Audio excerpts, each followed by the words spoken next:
Good morning, PBL friends. Happy Thursday. I am Natasha Thompson, Director of District and School Leadership for PBL Works. And on behalf of PBL Works, it is my honor to welcome you to day 4 of PBL World 2021. We hope that you spent last night reflecting on yesterday's learning and that you're ready to dig deeper today to continue to evolve your skills and deepen your capacity to create high quality, meaningful learning experiences for all of your students through PBL with, of course, equity at the center. Well, today is the big reveal day. We will announce the names of this year's PBL Champion Awards this morning. Please know that the recipients of the PBL Champion Awards demonstrate a commitment to PBL, have done quality, lasting work, and have shown evidence of impact on students. This year, we opened up the nomination process for you and others to nominate individuals, schools, and districts you believe are PBL champions. Please know we're very grateful for our PBL champions and also of you. PBL educators, you participate in meaningful professional development, you plan, practice, take risks, reflect, shift your mindset and your teaching practice, collaborate and continue to contribute to deeper learning and educational equity for all staff, for all students. The staff at PBL Works, thank you for your commitment and for being on this PBL journey with us. We really do thank you. So now, without further ado, it is my joyful pleasure to pass the mic to my dear self-appointed mentor and our PBL Works Chief Executive Officer, Bob Lentz. So now, here's Bob. Hi, Bob.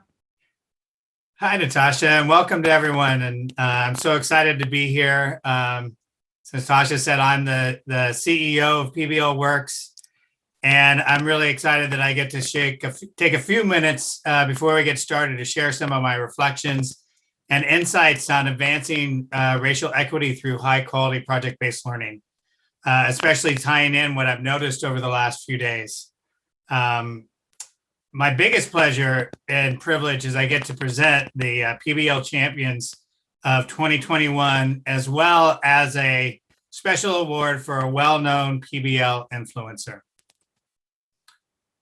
I don't know about you, but I've been really inspired every morning.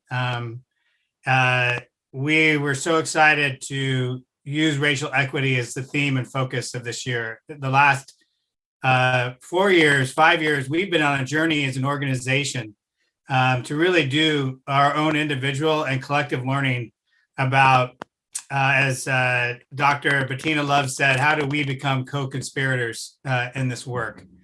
And as a board and as a leadership team and as a staff, we made a commitment for racial equity.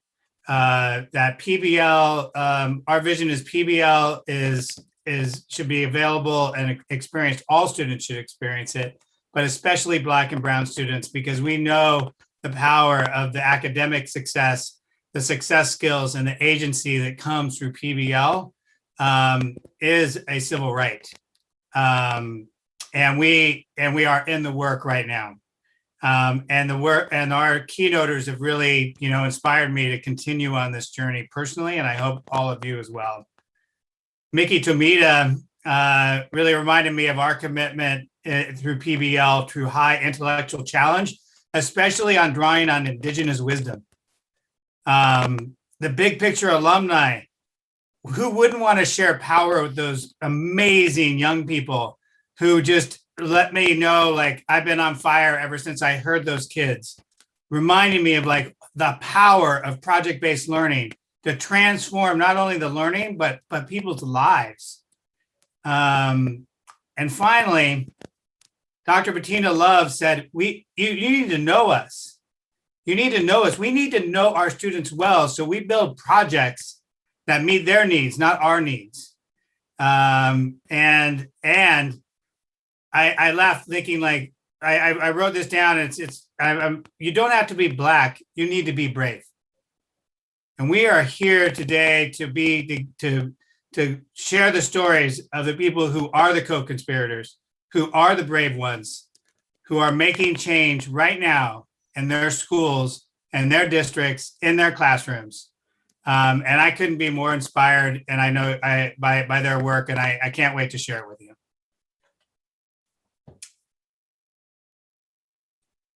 Before I introduce our PBL champions, I want to take a minute to share a special recognition to a very special person who's made significant contributions to project-based learning across the United States and across the entire world. John Larmer is well known as the author of several books and editors for project-based learning. Many of the words and the language that we use and you use and folks all over the world use to describe high quality project-based learning and the design elements and the teaching elements came from the mind of John Larmer.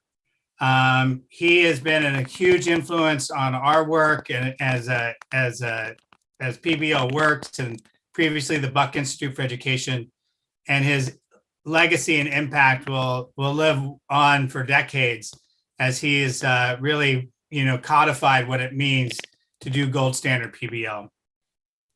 So it's weird to do this in Zoom land, but let's give a huge round of applause for John Larmer and all the work that he's done over the years. Now I'd like to turn our attention to the PBL champions. Every year we honor district, school, and individual PBL champions of the year at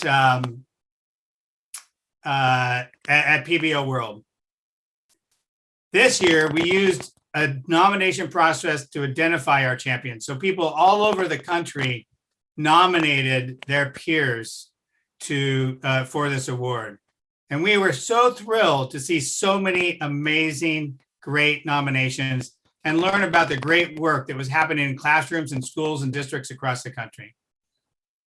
I want to extend my deepest appreciation and admiration for all of you who have been weathering these storms this year and staying committed to our students and families and communities.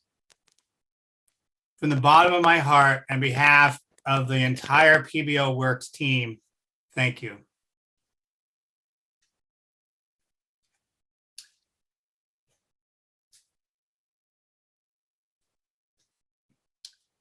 This year, we have 2 districts who will share the District PBL Champion Award. Woo! Pearl City, Waipahu School District in Hawaii, and Manchester School District in New Hampshire. Both districts partnered with us for a 3-year research practice partnership to scale high-quality project-based learning to as many students as possible. And during that time, they scaled to over 70% of the students in their districts. 30,000 students combined over the last 2 years have experienced high-quality project-based learning in these 2 districts. It's amazing. Even more exciting, when asked, 99% of surveyed students in Pearl City, Waipahu reported that they increased their critical thinking, collaboration, and communication skills through project-based learning. Imagine how powerful that is when students can self-identify and say the skills that they've learned through PBL.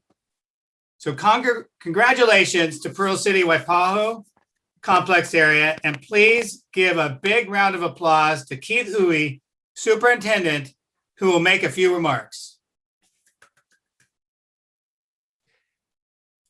Thank you, Bob. Wow, that's extremely humbling. Aloha and good morning, everyone. This is a tremendous honor for the Pearl City and Waipahu schools and for Hawaii's Department of Education to be honored with this prestigious award. The commitment that we made for PBL to be implemented across all of our schools have transformed the way that we facilitate teaching and learning. Our ultimate goal was to ensure that students are college, career, and citizenship ready when they leave our school systems, and PBL has helped us propel us in this effort. PBL has transformed both the way that we teach and the way that we engage our students. And this couldn't have happened without the support of PBL Works under the direction of Bob Lenz and the close work that we did with Sally Kingston and Lisa Morales. And of course, also our behind the scenes partners, but especially Alex Harris and Terry George with the Castle Foundation. I also like to recognize my predecessors, Rodney Luke and Clayton Kaninal, both who started this journey and partnership. Our current key players who brought this effort to life are both Kathy Birch and Charlene Fujii. Kathy has been the primary lead on the grant work, while Charlene has been providing direct support to our teachers and coaches. Finally, last but not least, where all of this work comes to life and where the rubber meets the road, I especially want to recognize, acknowledge our amazing 17 principals for their leadership with our schools. And of course, our teachers and students and the hard work and commitment behind all of this effort. So thank you everyone for this. It's extremely humbling. Mahalo for the acknowledgement. Thank you, Keith. It's so exciting to hear what's happening in Pearl City, Waipahu. I'd also like to recognize Manchester School District as a PBL champion of 2021. Woo! In addition to their success in scaling, in Manchester, PBL unleashed contagious energy and momentum for equity, opening doors for critical conversations about policy and structural changes to support all learners. Please give it up for Amy Allen, Assistant Superintendent of Teaching, Learning, and Leading in the Manchester School District. Good morning. My name is Amy Allen, and I'm the Assistant Superintendent of Teaching, Learning, and Leading in Manchester, New Hampshire. And I'm very honored to accept this award on behalf of our students, teachers, principals, and administration. Manchester is a district of 22 schools with approximately 12,800 students. Equity is the foundation framing every aspect of our education system, from our curriculum adoption to our professional development. The mission of the Manchester School District is excellence and equity every classroom, every day. Project-based learning has been a game changer for our students, teachers, and district. It has improved our student engagement, teacher efficacy, and student experiences. Students are drivers of their own education, and most importantly, all students in the Manchester School District have access and opportunity to social capital. I would love to thank the PBLWorks staff for all their support through these last 3 years. It's been wonderful to work with you. And most importantly, I'd like to thank all the champions who are out in the field doing this important work and moving this forward. Thank you very much.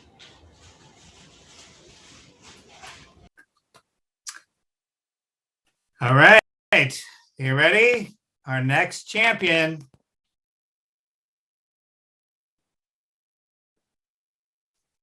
This year, we're pleased to recognize Waxpool Elementary School in Loudoun County Public Schools, Virginia. Woohoo! During an unprecedented time of challenge for schools, Waxpool Elementary made the purposeful decision to continue their PBL journey, aligned with their vision. How can we at Waxpool Elementary School deliberately promote equitable learning experiences for every student? The principle allows teachers to fail forward, building a can-do culture with teachers who continue to find ways to engage all their students in project-based learning. At WE, PBL is not a subject or a time of day, it is the day. So congratulations to Waxpool Elementary School. Please give a big round of applause to Principal Michael Pellegrino.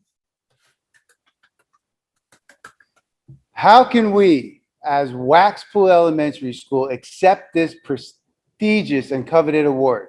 When I think back to opening of Waxpool and really made that decision to go all in with PBL and make it a wall-to-wall concept school, we weren't doing it because of buzzwords, trends. We didn't even know about this award.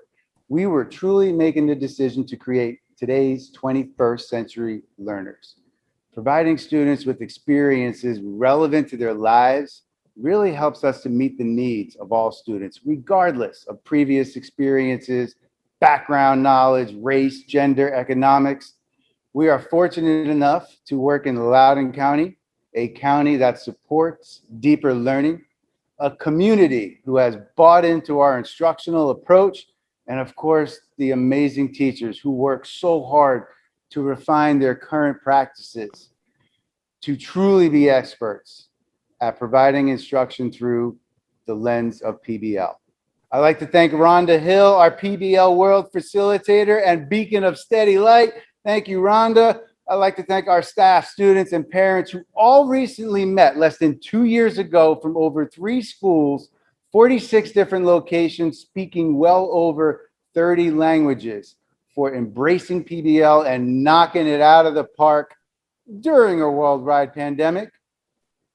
None of this, and I mean none of this, is possible without our instructional facilitator, Laura Ron, and our instructional facilitator of technology, Janie Stockton. Thank you for putting us on the PBL map. Woo-hoo! On behalf of Wax Pool Elementary School, thank you, PBL World, for this award and recognizing the hard work of our staff and everyone involved.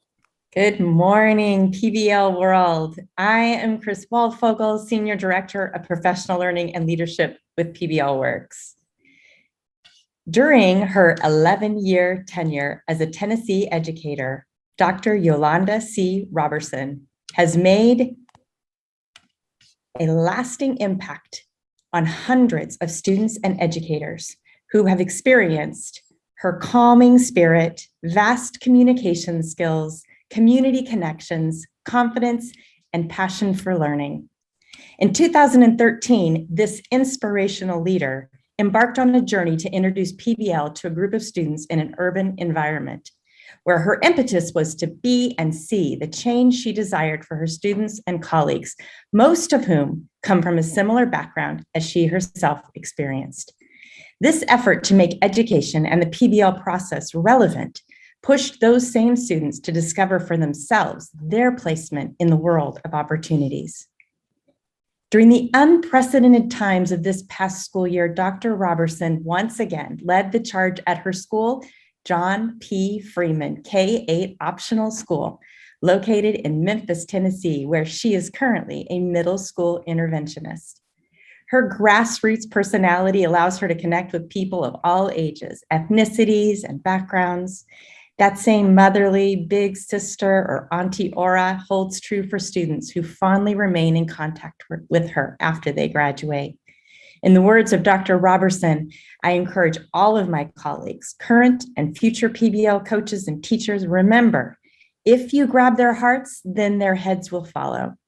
PBL World, please join me in congratulating and welcoming Dr. Yolanda Carnetta Robertson, our PBL champion for 2021 and today's keynote presenter. Imagine walking into a room full of wonderful educators, engulfed in high energy conversations about what projects they and their students did last school year. You know, the same atmosphere we all walk into during Teacher in Service Week. Everyone with smiles, laughter filling the air, and some even taking notes. While your head is moving from left to right, as if you're watching a tennis match, as you do your best to take it all in, because what you are hearing sounds amazing. But then you immediately begin to think about the students you teach, their neighborhoods, and the backgrounds from which they come from. You sit there trying to figure out, how will I ever get them to understand this way of teaching and learning, so that I too can share in those high energy conversations about what my students and I did during the year. But you are overwhelmed and frustrated, trying to make sense of all the steps in the process, not only for your students, but for yourself, so that you can get the buy-in from your students, because failure is not an option. This was my first introduction to project-based learning. All you can think about is how this process can develop teaching and learning for you, your students, and your school. If properly done, the opportunities for academic growth, student agency, development of soft skills, and increased classroom engagement for all students, giving all students the ability to compete globally with no barriers, making the playing field level. So you shake it off, the frustration, the anxiety, and you get your head back in the game. So now it was game time. I was preparing to coach a very important game where the rules and procedures were still unclear, but I had to get the players, my students, ready for the best way I knew how. I got quiet and real still. I sat in a corner of a room full of people, and I began to think about the essentials of PBL. And I started to think about what was authentic and unique to Memphis and the communities in which my students live. Because again, failure was not an option, and there was no turning back. I went to Google and I began to look up local news stories about what was happening back in Memphis while I was in Detroit, Michigan. Then I had my light bulb moment when I thought back to our newly elected mayor's platform. His focus was on blight. Then it hit me. Most of the neighborhoods my students were coming from were full of blight, even the neighborhood in which our school was located. My mind began moving a mile a minute as I sat there to plan out my launch and entry event.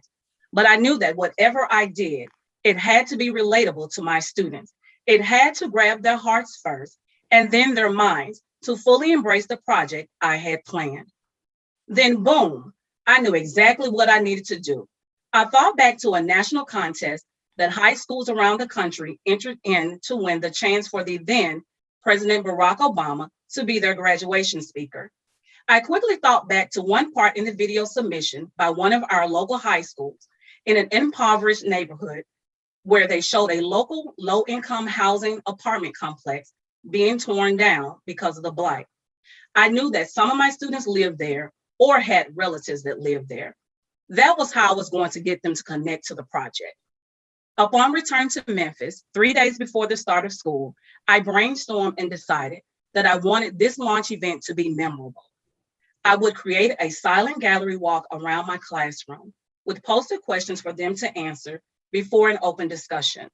So I went into the neighborhoods of my students and I took pictures of blight they were surrounded by. I even took pictures of blighted homes right next to some of my students' homes that some didn't even recognize, but stood in awe as they looked at the pictures I had taken. At that moment, I realized I grabbed their heart and now their minds were ready to follow wherever I was going to lead them. This project turned out to be amazing.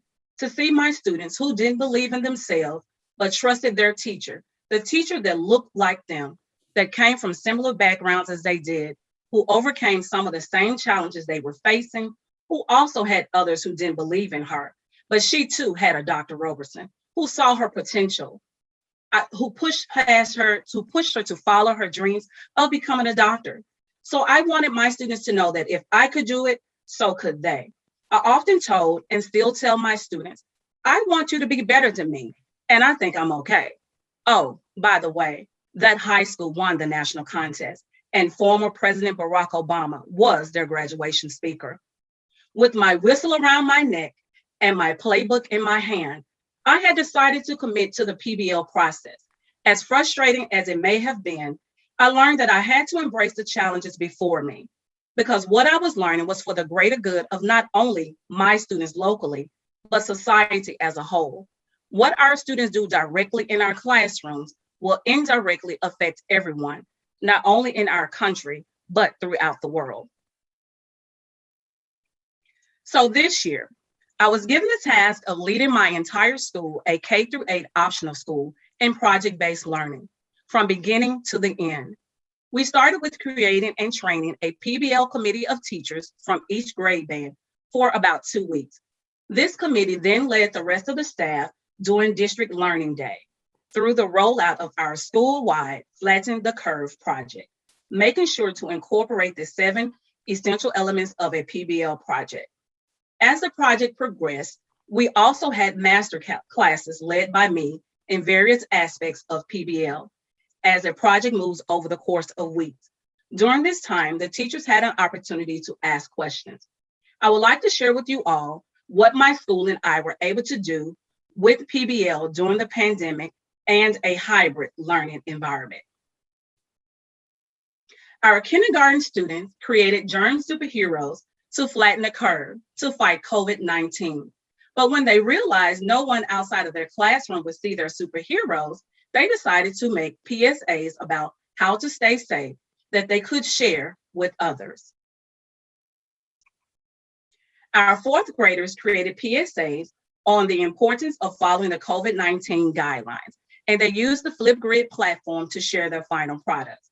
Here's one of our 4th graders' PSAs as she did with her mom. As you can see, her mom was just as excited as she was. Our group of fifth graders answered the driving question: how can the benefits of the experiences of previous viruses throughout history assist us today in preventing the spread of COVID-19? So they researched the Tuskegee experiment and made the connection that perhaps this has caused so many people of color to be skeptical and afraid to get the vaccine, which led them to ask another question: will we reach herd immunity?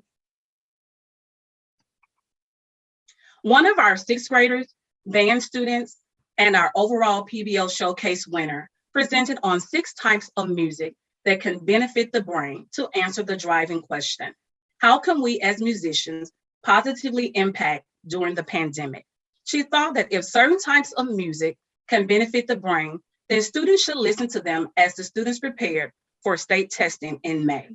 3 of the 6 types of music surprised the judges: low fidelity music, video game music, and epic music. And that's the music we hear in action scenes in movies.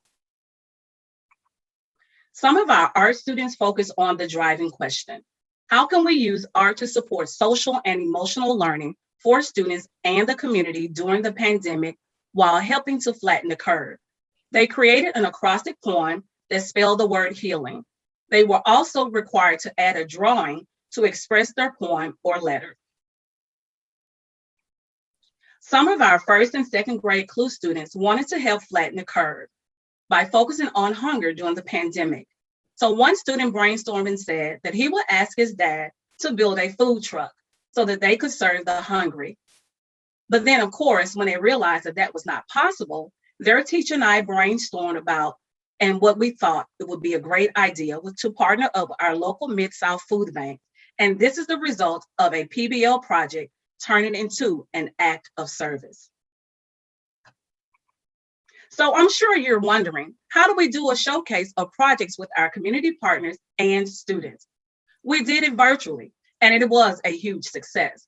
This was the first of its kind for our school and our community. Our PBL Showcase Awards ceremony that included some of our community partners coming out to witness and find out what individual or groups from the 10 semifinalists they scored placed in the top 10. Parents of the winners were also invited to share in the moment with their student. Some students received laptops from Comcast Xfinity, which was one of our community partners.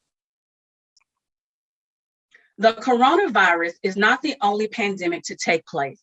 Racial inequality in education has been and is a pandemic that we must choose to resolve. We start by having community conversations about the inequalities, as well as how can we advance racial equity in our classrooms, schools, and the workplace. This must be a topic at dinner tables, the focus of seminars, and a part of on-the-job training. Our national government has even created a goal for advancing racial equity. Their goal is to provide everyone with opportunities to reach their full potential. Schools must evaluate themselves to see if its programs, policies, and even personal perspectives perpetuate any systemic barriers to any opportunity or benefit for people of color and any underserved group. Look at this drawing that many of us have seen in various forms via the internet and social media across the world. Oftentimes, people use these terms interchangeably, but they are not. When we think of equality, it's clear that we can see the word equal. And for many of us in education, that means having the same resources and opportunities for an individual or group of individuals. But with equity, which so many of our schools and jobs lack, is making sure that an individual or group of individuals have the resources that they need to support their individual circumstances, but also recognizing that these circumstances vary. But once given these resources, those individuals or group of individuals will be able to obtain equality in their personal outcomes or goals, regardless of their barriers that may be present, because they will be prepared to make informed decisions and possess the necessary skills with understanding to reach their goals. It is with a sense of urgency and intentionality that we all must recognize, be transparent, and acknowledge that racial inequality exists in our schools. If we disavow, disregard, dismiss, brush off, continue to overlook, sweep under the rug, or make light of racial inequality and the need for racial equity in our classrooms and schools and school boards, then we will continue to perpetuate and exacerbate these systemic barriers that continue to widen our educational gap, increase educational disparities, and their outcomes. So how can PBL advance racial equity? Oftentimes as an educator, you're thinking, I already have enough to do in the classroom. And some days it's like pulling teeth to reach those learning outcomes. But that is the wonderful thing about PBL and its process. You're not asked to do anything outside of the scope of what you already do as an educator, but be open-minded and creative. Think about it. You teach content standards for mastery, you check for understanding and reteach as needed. This is just good first teaching that all students should receive. Now, you're using your creativity to create an authentic project with a bomb entry event and a suggested driving question that can also be created by your students. All of these aspects are then centered around your standards. PBL is providing you with a unique way to make your classroom content more engaging. And this will allow your students to become more involved and in control of their own learning, so that students are the ones doing the real heavy lifting and you are just facilitating. The project allows the standards to come to life, which in turn will help your students apply their knowledge of their standards and provide them with a better understanding of how, why, and where the standards live in the real world. This allows the students to make connections and have that aha moment. The aha or light bulb moment, as I like to refer to it as, now becomes an undeniable life-changing experience for all students, regardless of race, ethnicity, or background. Shouldn't all students have this wonderful moment and oftentimes a life-changing experience? PBL does just that. No one said that the process would be perfect, but we can say that the process can be life-changing, and I am a witness to that. Talk about life-changing moments. I lost both of my parents within the last 2 years, and that was life-changing. But I can tell you what my school and I were able to do this year has been a life-changing experience for me. You have the opportunity to help students think critically, bring out their creativity, learn to collaborate with those that they may not have worked with otherwise, develop their written and oral communication skills, what we often refer to as 21st century college and or career readiness skills. Long before college, it can start in kindergarten. They can develop these skills all while sharing something about their culture and background with you. I guarantee you that if you take the time, you will find at least one thing you have in common, and that will make all the difference in the world. PBL allows you as a classroom educator to get to know your students better, find out what interests them, and also allows you to tailor the project to your students, whether it's to fit their different learning styles, individual educational plans, support lack of literacy and written skills, and even create projects that are multicultural, again, creating an inclusive learning environment for all students. What makes this so amazing is that there are no barriers that you can't control within your classroom. PBL can be done with limited resources. All you need is heart, enthusiasm, and a willingness to go outside of your comfort zone to give your students voice and choice, and a lens through which you can see the endless opportunities for your students, especially those that cannot see their full potential, but you can. Now, are you starting to see that PBL really is limitless when it comes to the opportunities to advance racial equity? Even if your entire school isn't using it, you do it because you want to help resolve this real world issue. We owe our students. They are not to blame for their neighborhoods, them living below poverty, or their dysfunctional households many live in. We are morally obligated to teach the whole child. I think back to my childhood and learning. I wish we knew about PBL then. It matters to me to have the honor and privilege to teach boys and girls that look like me. If we don't give them what they deserve, then shame on me and shame on you. So I implore you, take what you have learned in the workshops this week and on today. If you are new to the world of PBL, just needed a refresher, some motivation to continue the journey, or you needed to find your why again, Please know that it is worth it. I want to leave you all with a few questions and thoughts. The first one, have you assisted every student to reach his or her full potential, regardless of their race, ethnicity, or background? If not, why not? If not now, then when? Lastly, I am grateful to have been allowed to share this platform with all of you. Please be reminded that being an educator is a calling. Not everyone can do what you have done and are doing. We are responsible for shaping the futures of young lives. Many of us have all come to that crossroads at some point in our careers, questioning whether what we're doing is making a difference in the lives of our students. There are days you may want to throw in the towel, pack up a box or two, walk out of the door, and not look back because you may feel overworked, underappreciated, and that what you are doing daily is in vain. I too remember sharing those same thoughts a few years back until one day, as I left my former school, I thought to myself, what will your legacy as an educator say about you? So I ask you to ask yourself the same question. What will your legacy as an educator say about you? Hopefully, I have sparked a new fire in you, and if not you, then myself. Remember, if you grab their hearts, their minds will follow. Thank you.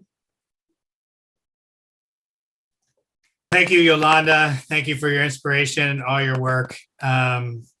I think it's very clear why you're our PBL champion for 2021.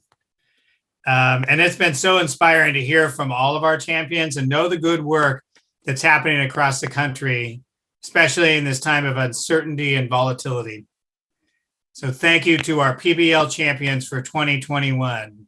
One more time, big round of applause for everyone. We are excited to continue to honor teachers, schools, and districts during great projects every year. So we're going to continue this nomination process next year as well. So please look for a PBL nomination forms in early 2022. Today, we have a very special recognition that we've never given before. PBL Champion of the Decade.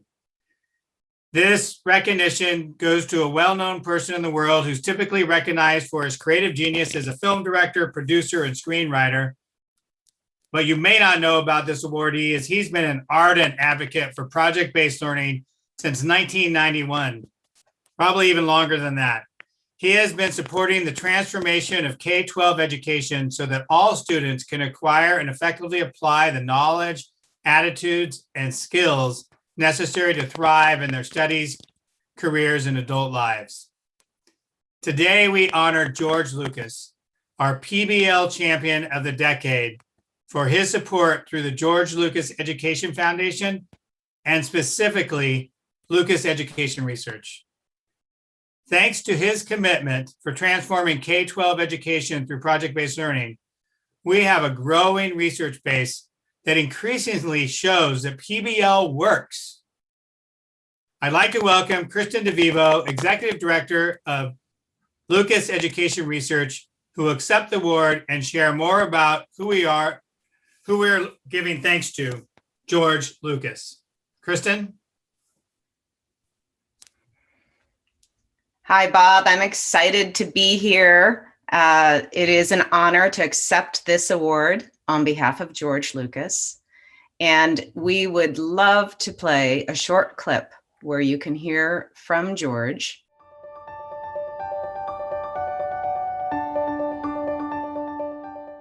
A lot of what we do now focuses on methodology. We're trying to introduce people to social emotional learning, to multidisciplinary studies, to project-based learning, things that have been taken for granted for so long. Nice work, people. The skills kids need to come out of high school and college with are the skills of a problem solver, of a creative thinker, of a collaborator, of a lifetime learner. That's what our goal is, to help people see what's possible and then implement it in a way that changes what kids learn. I don't think the work of the foundation will ever run out of things to do, because as we progress and the world changes, the educational system is going to have to change with it. Yes, yes. And so we have to try to help it along.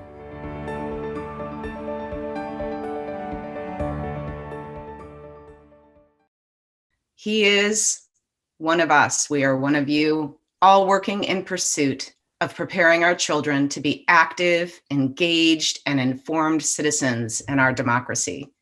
George's commitment over the last 30 plus years has been unwavering. He believes that improving education is the single most important endeavor for the survival of the human race. This award represents all of the work we have done collectively to improve the quality of education in America. What this award means to us, to all of you, is that it is possible. Core findings from across rigorous PBL research studies reveal that students in project-based learning classrooms from high poverty, large urban to rural school districts across the United States significantly outperform students in typical classrooms. Core findings also reveal that youth across racial, ethnic, and socioeconomic backgrounds benefit from challenging and authentic project-based learning. It is with this evidence that we can become the driving force behind what works in education. We at the Foundation are humbled by this award, and we acknowledge that the spotlight should be on all of you for the tremendous work that you do each and every day. On behalf of Lucas Education Research, Edutopia, the George Lucas Educational Foundation, and our community brought together by PBL World, thank you. Thank you again, Kristen, and thank you, George, for your deep commitment to project-based learning. With this work, I think we've made great progress over the last 30 years. I think we're going to make even more in the next 5 and match it. So I'm going to turn it back over to our amazing, wonderful MC and host for PBL World, Natasha Thompson. Thank you so much, Bob. Thank you. And congratulations again to our PBL champions who were recognized today. John Lauer, or JL as we call him, Pearl City, Wapahu, Manchester School District, Wax Pool Elementary, Dr. Yolanda Robertson, and George Lucas. We applaud you. Thank you so much. And Dr. Robertson, thank you so much for that keynote. Thank you for sharing the impactful story of your PBL journey with equity at the center. Thank you for being such an inspiration and for reminding us that the time is now. If not now, then when? And what legacy will we leave behind as educators? PBL friends, we know that all of you here believe in the transformative power of PBL and that you are also champions of PBL. As you work to provide gold standard PBL to all students, we challenge you to continue the journey and challenge you to champion PBL for all students, especially Black and Brown students. As Dr. Robertson said, now is the moment. Please, please, please remember to complete the PBL Champion nomination process for 2022 so that we can recognize more educators. Also, know that the John Larmer Award includes support for teachers to attend PBL World each year with John Larmer choosing the teachers. We will send out information on how to apply in 2022, so keep your eyes open for that. Also, we ask that you take the time to complete the PBL World survey. Now, this survey is separate from the surveys you will complete for your individual workshops. So please, please, please complete that. We believe in continuous improvement here at PBLWorks. We value your feedback and we will use it to continue to improve PBL World. On behalf of PBLWorks, I thank you again for learning and connecting with us. And we wish you an amazing 2021-2022 school year. We look forward to seeing you next year at PBL World.